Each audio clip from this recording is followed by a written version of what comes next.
Salam sejahtera kepada Dr. Saiful Azhari bin Mokhtar selaku pensyarah bagi kursus Integriti dan Anti Rasuah semester 1 sesi 2023 dan 2024 dan juga kepada rakan-rakan yang saya kasihi sekalian. Kami daripada kumpulan 15 ingin membentangkan tajuk kami yaitu tips mengelakkan rasuah dari memperkosa kerelaan hati. Rasuah dapat didefinisikan dalam berbagai maksud, namun maksudnya tetap sama yaitu pemberian atau penerimaan sesuatu hadiah yang bertujuan melakukan sesuatu yang salah di undang-undang atau peraturan harian yang berkaitan dengan tugasan. Masyarakat tradisional pada zaman dahulu telah mengamalkan budaya memberi hadiah kepada seseorang sebagai tanda penghormatan, tetapi kini budaya tersebut yang asalnya bertujuan mulia telah digunakan untuk tujuan yang tidak baik dalam memenuhi permintaan dengan cara yang mudah. Dalam satu kajian yang dilakukan oleh penyelidik, telah mendapati bahwa negara-negara di Asia terlibat dengan gejala rasuah dan berada dalam tahap yang sangat kritikal. Sebagai contoh, menurut laporan Ghosh pada tahun 1997, dalam satu artikel yaitu Economic Review menyatakan bahwa negara Asia terlibat dengan rasuah secara besar-besaran pada tahun 1996. Malaysia juga tidak terkecuali dengan gejala rasuah.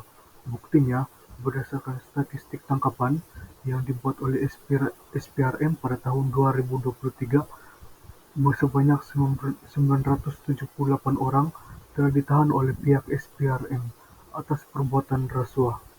Jumlah tangkapan ini merangkumi pelbagai orang daripada latar belakang yang berbeza, pekerjaan, sebagai contoh, penjawat awam, pengurusan tertinggi, pengurusan profesional, dan sebagainya. Secara tidak langsung, masalah rasuah ini akan menyebabkan pelabur-pelabur luar tidak berminat untuk membuat sebarang pelaburan ke negara-negara yang terlibat dalam isu ini, terutama sekali negara yang sedang membangun seperti Malaysia. Peluang-peluang pelaburan ini pastinya akan pergi ke negara lain. Sesungguhnya, amalan rasuah ini mendatangkan banyak kesan negatif kepada negara kita. Gejala ini mestilah dibendung dengan kadar yang segera melalui langkah-langkah pencegahan yang harus dilaksanakan. Pihak kerajaan dan masyarakat perlu sentiasa berganding bahu bagi membanteras amalan ini daripada terus berleluasa. Selamat sejahtera kepada doktor dan rakan-rakan saya. Hari ini saya ingin membentangkan tentang tips mengelakkan rasuah dari memperkosa kerelaan hati dari segi aspek pendidikan. Pertamanya, memberikan pendidikan mengenai anti rasuah. Pendidikan adalah tapak asas untuk membentuk nilai-nilai moral dalam kalangan generasi muda. Di dalam sistem pendidikan, sekolah dan institusi pendidikan tinggi perlu mengintegrasikan modul yang membahas isu rasuah dan perkosaan kerelaan hati dalam kurikulum. Ini memberi peluang kepada pelajar untuk memahami dengan lebih mendalam kesan negatif kedua-dua isu ini terhadap masyarakat dan individu. Kementerian Pendidikan Malaysia juga perlu memasukkan silibus khas pendidikan mengenai anti rasuah yang bersesuaian di setiap tahap sama ada pendidikan, prasekolah, rendah, menengah dan pengajian tinggi, merentasi kaum dan agama. Seterusnya, pendidikan harus melibatkan literasi kewangan.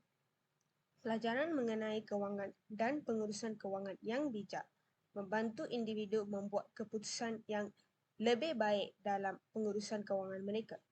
Ini penting kerana individu yang mahir dalam pengurusan kewangan akan kurang cenderung mengambil jalan pintas dengan menerima rasuah sebagai cara untuk mencapai kestabilan kewangan. Mereka yang berpengalaman tentang kewangan juga akan lebih peka terhadap risiko dan akibat daripada amalan rasuah dalam jangka panjang. Di samping itu, pendidikan perlu membentuk pemahaman yang kukuh tentang konflik kepentingan, terutamanya dalam sektor awam dan swasta.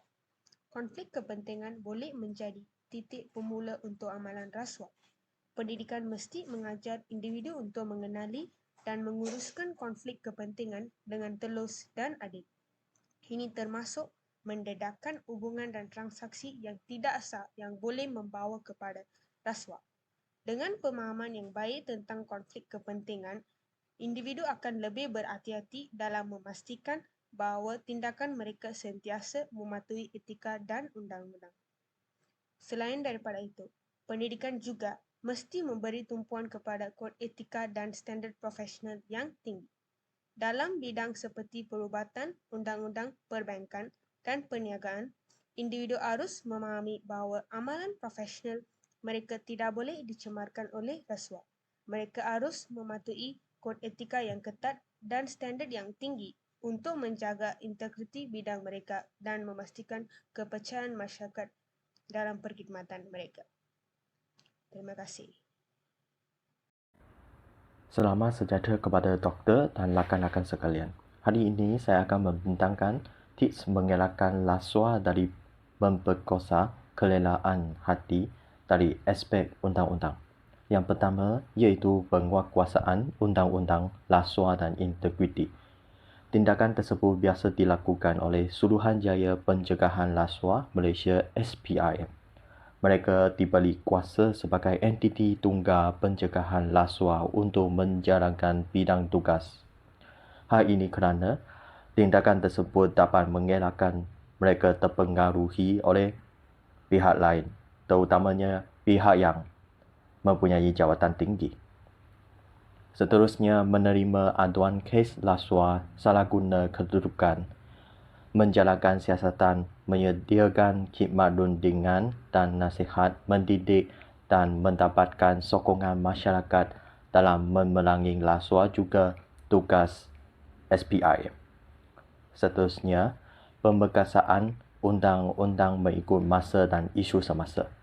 Pemberkasaan undang-undang dipentingkan kerana tindakan tersebut dapat mengelakkan layak tempatan terbabit dengan kes ketirisan dana kerajaan. Contohnya, layak yang bersikap tamat dapat mengambil kesempatan untuk menjalankan kes rasuah dalam era globalisasi ini menggunakan teknologi canggih.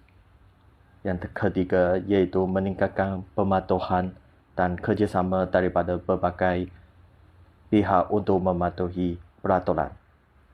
Hal ini kerana kerjasama adalah sesuatu usaha yang dapat menentang kegiatan dan budaya rasuah dalam sesebuah masyarakat dan negara. Contohnya, seseorang individu sepatutnya berani melaporkan kes yang ada unsur rasuah kepada pihak SPRM tanpa mengira jawatan. Akhirnya, apakah sebab-sebab undang-undang dipentingkan untuk memerangi rasuah? Yang pertama iaitu mengatasi kelemahan peribadi yang berada pada seseorang individu. Contohnya, mengawal sikap manusia yang ingin menunjuk-nunjuk, tamat, riak dan ingin hidup mewah dan sebagainya juga boleh mendorong seseorang untuk melakukan amalan negatif tersebut. Itu saja daripada saya. Sekian, terima kasih. My name is Ang Ige. Match number is BB22110551. Hari ini saya nak terang tentang tips yang mengelakkan rasuah dalam sektor awam. Yang pertama tu, memastikan sektor awam beroperasi dengan terus. Kaedah lain untuk membendung gejala rasuah di negara kita adalah dengan memastikan sektor awam beroperasi secara jujur, terus dan bertanggungjawab. Sebagai contoh, SPRM melaksanakan fungsinya berdasarkan prinsip bebas, terus dan profesional. Seterusnya, pengurus memegang peranan paling penting dalam organisasi apabila ia datang untuk mengawasi tugas dan memberi contoh kepada kaki tangan lain. Di samping itu, memastikan adanya mekanisme pengawasan yang efektif untuk memantau dan mengevaluasi kinerja sektor awam. Hal ini dapat dilakukan dengan meningkatkan kapasiti lembaga pengawas, melakukan audit yang ketat serta menerapkan teknologi digital untuk mempermudahkan proses pengawasan. Seterusnya, melibatkan masyarakat dalam pengawasan juga salah satu cara atau tips untuk mengelakkan rasuah. Hal ini sedemikian dapat mendorong partisipasi aktif masyarakat dalam mengawasi sektor awam dan melaporkan tindakan korupsi yang terjadi. Assalamualaikum dan selamat sejahtera. Saya Zakwan Hakim bin Mahmud akan menerangkan tips mengelakkan rasuah dari memperkosa kerelaan hati dari segi aspek agama, khususnya dalam agama Islam. Mula-mula sekali, kita hendaklah mengetahui makna rasuah dalam aspek agama. Rasuah berlaku apabila orang melakukan perkara yang tidak baik atas sebab pribadi mereka sendiri. Semua agama mengajar kita untuk membuat baik dan tidak melakukan kemudaratan. Mempelajari agama dan mempunyai akhlak yang baik dapat membantu kita membuat pilihan yang baik dalam kehidupan. Perkataan rasuah berasal dari bahasa Arab dan ia pada asalnya bermaksud sejenis tali khas yang digunakan orang untuk mendapatkan air dari perigi. Jika dikaitkan dengan perbuatan rasuah, ia bermaksud cara yang digunakan oleh seseorang untuk mencapai matlamatnya, yakni mendapatkan air. Rasuah bermaksud melakukan sesuatu yang tidak adil atau tidak jujur, seperti mengambil barang seseorang atau menghukum mereka tanpa sebab. Selain itu, kita hendaklah memahami dalil dari Al-Quran, seperti yang dinyatakan dalam surah Al-Baqarah ayat 188. Ayat di atas ini mengatakan bahawa rasuah tidak dibenarkan. Rasuah boleh menjejaskan ekonomi dan rakyat dalam sesebuah negara. Jadi, adalah penting untuk tidak melakukan rasuah kerana ia boleh memburukkan keadaan setiap individu khususnya. Di samping itu, kita haruslah mengambil berat dalil dari hadis di mana terdapat perkara yang melarang terlibat dalam rasuah. Dari Abu Hurairah radhiyallahu anhu meriwayatkan bahawa Rasulullah SAW telah bersabda, Allah melaknat pemberi dan penerima rasuah dalam sesuatu hukuman. Riwayat Al-Tirmizi. Melalui sabda Rasulullah yang jelas ini, Islam mengecam sekeras-kerasnya amalan memberi dan menerima rasuah sebagai perbuatan yang dilarang dan dilarang oleh Allah Subhanahu Wa Taala. Kutukan daripada Nabi adalah amalan tegas terhadap bahaya moral dan sosial yang disebabkan oleh rasuah, menggariskan bahawa perbuatan ini merosakkan keadilan, kejujuran dan akhlak dalam masyarakat. Akhir sekali, kita harus mengetahui kesan penekanan dari aspek agama. Pemahaman nilai-nilai Islam boleh dijadikan sebagai ikhtiar untuk menghalang diri daripada melakukan perkara yang melibatkan jahat, seperti mengetahui nilai-nilai Islam dan mengamalkannya dalam kehidupan seharian. Hal ini dapat membantu seseorang untuk memahami bahaya dan akibat yang timbul daripada perbuatan rasuah. Sikap yang jujur dan berintegriti dalam diri individu boleh dipupuk dengan memberi pendidikan yang menggalakkan nilai-nilai moral dan etika. Sekian itu sahaja daripada saya. Assalamualaikum warahmatullahi wabarakatuh. Masih Arfan bin Muhammad Rapi dan nomor metrik saya adalah BQ23110022. Saya akan membincangkan tentang aspek kempen yang efektif. Yang pertama adalah kempen rasuah buster. Kempen rasuah buster adalah gelombang gerakan oleh rakyat demi rakyat untuk menghapuskan budaya memberi atau menerima rasuah, serta sebarang bentuk penyalahgunaan kuasa dalam ekosistem negara ini. Ia bertujuan membersihkan sistem nilai yang telah korup yang berlaku di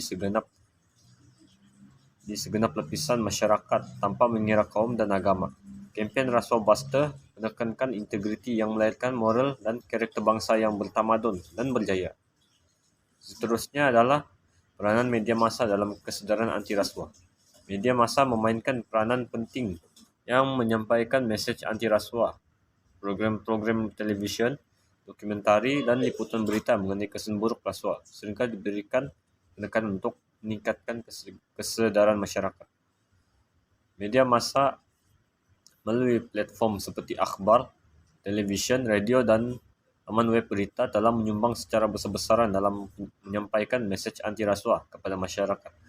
Berita harian memberikan liputan terkini tentang kes-kes rasuah, menyuarakan pendapat pakar dan memberikan ruang kepada pelbagai perspektif mengenai isu ini. Dan akhir sekali adalah kempen pendidikan. Rasuah sebagai ancaman terhadap keadilan dan pembangunan memerlukan usaha berterusan untuk mementerasnya di akal ummi. Salah satu pendekatan yang efektif adalah melalui kempen pendidikan di sekolah dan universiti. Inisiatif ini bertujuan membentuk generasi yang peka terhadap nilai-nilai integriti dan memiliki keazaman untuk menolak segala bentuk rasuah. Kempen pendidikan ini melibatkan beberapa elemen penting untuk mencapai matlamatnya. Sekian, terima kasih. Assalamualaikum dan salam sejahtera saya ucapkan kepada doktor dan rakan-rakan sekalian. Hari ini saya akan membentangkan tips mengelakkan rasuah dari memperkosa kerelaan hati, iaitu dari segi aspek hukuman. Hukuman membawa maksud penderitaan yang dikenakan atas orang yang melakukan kesalahan, iaitu orang yang melanggar undang-undang. Melalui penulisan Jais Abdul Karim, iaitu dia menyatakan bahawa kes dakwaan bagi rasuah biasanya akan membabitkan individu yang berjawatan tinggi dalam sebuah parti maupun agensi swasta dan awam. Okey, sekarang kita akan masuk kepada isi saya yang pertama, iaitu undang-undang. Menurut Akta SPRM 2009, iaitu menyatakan terdapat 4 kesalahan utama rasuah digariskan dalam Akta 694 SPRM 2009, iaitu yang pertama ialah meminta atau menerima rasuah mengikut Seksyen 16 dan 17(a) SPRM 2009. Contoh kesalahan ialah pensyarah matematik terima rasuah untuk tambah markah. Yang kedua ialah Seksyen 17(b) SPRM 2009 menawarkan atau memberi suapan. Contoh kesalahan ialah kontraktor binaan dihukum penjara 3 bulan dan denda RM15,000 kerana didakwa memberi rasuah RM3,000 kepada penguat kuasa pejabat tanah dan galian di Ipoh. Ketiga ialah Seksyen 18 SPRM 2009 berkaitan dengan mengemukakan tuntutan palsu dalam bentuk dokumen, maklumat atau butiran. Contoh yang pertama ialah menuntut bayaran penuh perihal barang tidak dibekalkan atau tidak cukup bilangan, manakala contoh kedua menuntut bayaran bagi barang yang tidak mengikut spesifikasi ditetapkan. Yang keempat ialah Seksyen 23 SPRM 2009 penggunaan jawatan atau kedudukan untuk suapan pegawai badan awam. Contoh kesalahan ialah Ketua Menteri Sabah didakwa meluluskan projek pembangunan di Tambunan hampir 1.5 juta kepada syarikat yang dimiliki oleh 2 adik iparnya. Seterusnya saya akan menerangkan aspek hukuman yang kedua ialah hukuman penjara. Aspek SPRM 2009 hanya menetapkan tempoh penjara maksimum 20 tahun, tetapi hakim menentukan hukuman penjara berdasarkan keadaan dan fakta setiap kes yang dibicarakan. Aspek hukuman yang seterusnya ialah denda. Denda merupakan sebuah hukuman berupa wang, iaitu sejumlah wang yang mesti dibayar kerana melakukan suatu kesalahan. Hakim boleh menetapkan denda yang berbeza bergantung keadaan kes dan jumlah rasuah. Undang-undang di Malaysia hanya mengenakan hukuman denda 5 kali ganda berbanding nilai suapan minimum RM10,000. Akhir sekali adalah pencegahan. Antara contoh pencegahan yang dibuat ialah pensitaan harta. Hal ini kerana mahkamah boleh memerintah sitaan harta milik yang didapati diperoleh melalui aktiviti rasuah. Ini termasuk wang tunai, aset atau properti yang boleh disita sebagai sebahagian daripada hukuman. Mereka juga akan dipecat dari jawatan serta kehilangan pangkat dan gelaran. Sekian daripada saya, terima kasih. Kesimpulannya, gejala rasuah merupakan satu perbuatan yang salah. Jika dilihat dari sudut definisinya saja, sudah tentu menggambarkan gejala ini merupakan satu perbuatan yang salah. Ciri-ciri mengenai rasuah turut dibahaskan oleh cendekiawan-cendekiawan yang berbahas mengenai isu ini. Hal ini bertujuan untuk memberikan suatu penjelasan yang dapat kita pahami oleh masyarakat agar masyarakat tidak keliru dengan perbuatan yang mereka lakukan dalam kehidupan seharian. Rasuah ini tidak merangkumi satu aspek sahaja, malahan gejala ini dapat dibagikan kepada beberapa jenis rasuah. Melalui perbincangan yang telah dilakukan, beberapa tips telah diperkenalkan untuk membantu diri kita daripada terjebak dalam gejala rasuah ini. Tips-tips ini telah dikenal pasti berdasarkan kajian yang telah dilakukan oleh kumpulan kami. Pihak yang bertanggung jawab dalam menangani isu rasuah ini yaitu Suruhanjaya Pencegahan Rasuah Malaysia atau SPRM perlulah mengambil tindakan yang proaktif dan sentiasa memikirkan inisiatif yang baru bagi memastikan jenayah rasuah ini dapat dibendung secepat mungkin. Akhir kata, sekiranya masyarakat sentiasa diberi peringatan dan kesadaran tentang gejala rasuah, nescaya dapat melahirkan masyarakat yang prihatin dan sentiasa peka dengan keadaan sekeliling mereka agar tidak mudah terjebak dalam gejala rasuah yang kian berleluasa dalam negara kita. Secara tidak langsung, peratus atau statistik rasuah dalam negara ini dapat dikurangkan secara perlahan-lahan. Itu saja daripada kami. Sekian dan terima kasih.